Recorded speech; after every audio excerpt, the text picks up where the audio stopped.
Have you ever been so overwhelmed by fear that you felt completely powerless? Have you ever wished there was anything you could do in a moment of panic that would bring immediate peace? Welcome back, dear friends. It's such a joy to have you with me once again on this channel where we explore the timeless wisdom that has comforted, guided, and empowered generations of spiritual seekers.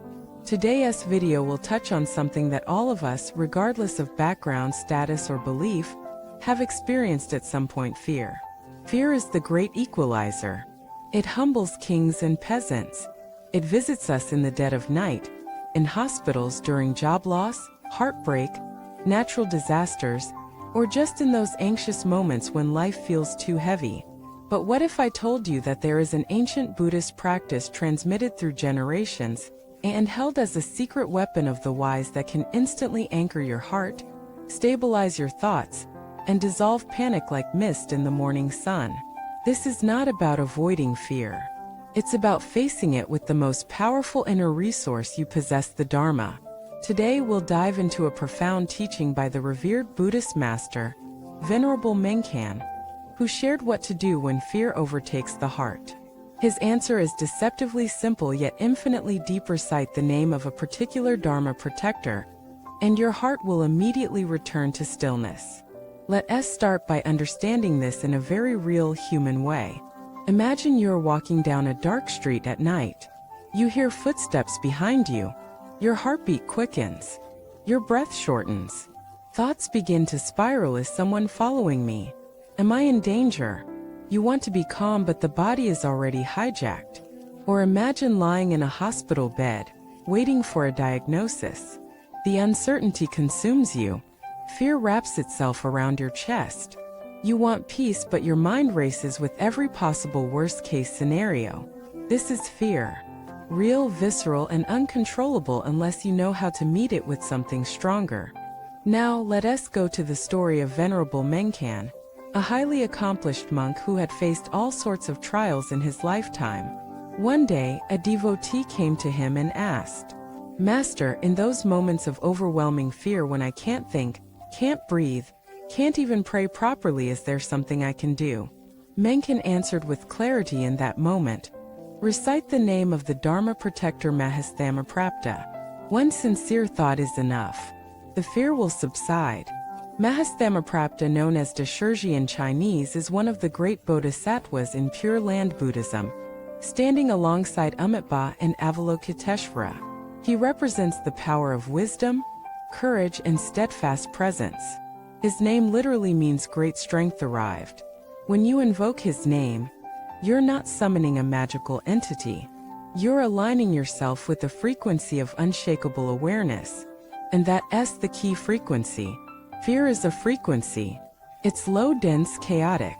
It feeds on confusion and disconnection. Mantra or name recitation is a frequency too high, coherent, luminous. It cuts through the fog and returns the mind to presence. Let us imagine it in another way. You're drowning in a stormy sea. The waves are panic, the wind is your thoughts, and you're losing control. Calling the name of Mahasthammaprapta is like grasping a rope thrown from a rescue boat. It doesn't stop the storm instantly, but it gives you something real to hold on to. Something that reminds you are not alone. You are not powerless.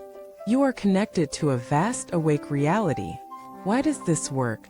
Because in that single name Mahasthammaprapta is encoded thousands of years of awakened intention. Countless practitioners have chanted it, meditated on it, merged with its vibration. It's like stepping into a river of courage that flows through time. But you might wonder, isn't that just psychological comfort? Isn't this like a spiritual placebo? No. And here's why. Studies in neuroscience show that repeating sacred syllables, even without knowing their meaning, shifts brainwaves from beta stress to alpha and theta calm, meditative.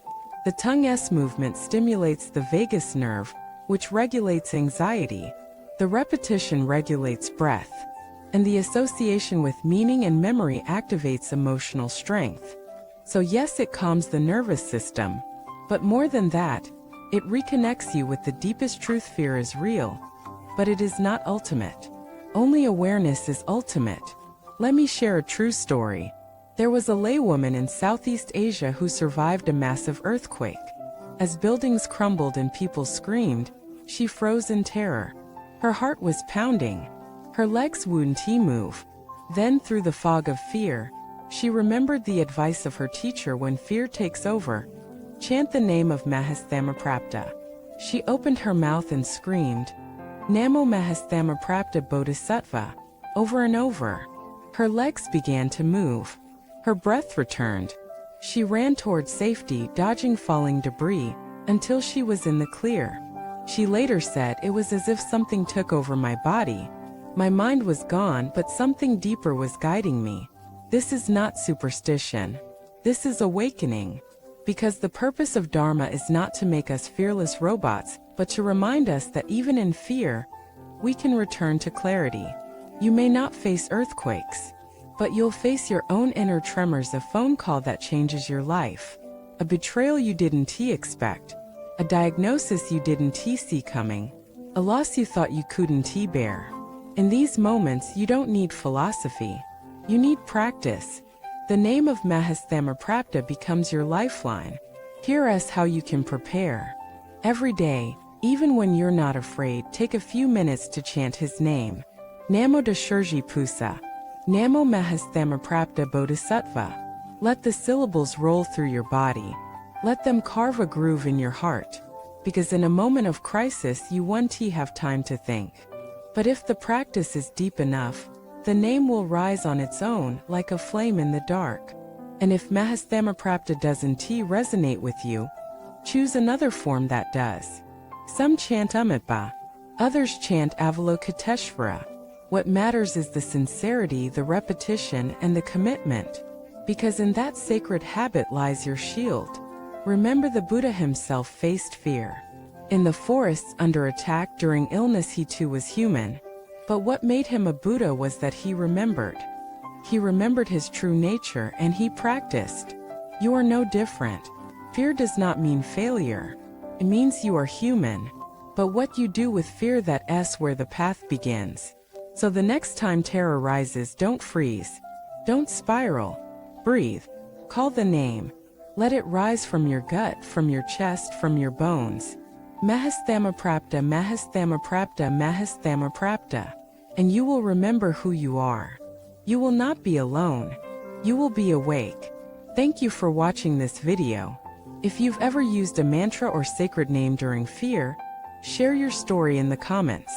Let us support one another with truth and courage. Don't forget to like, subscribe, and share this channel with others who might need this wisdom in their darkest moments. Until next time, may your heart be strong, your path be clear, and your spirit unshakable no matter what storms arise.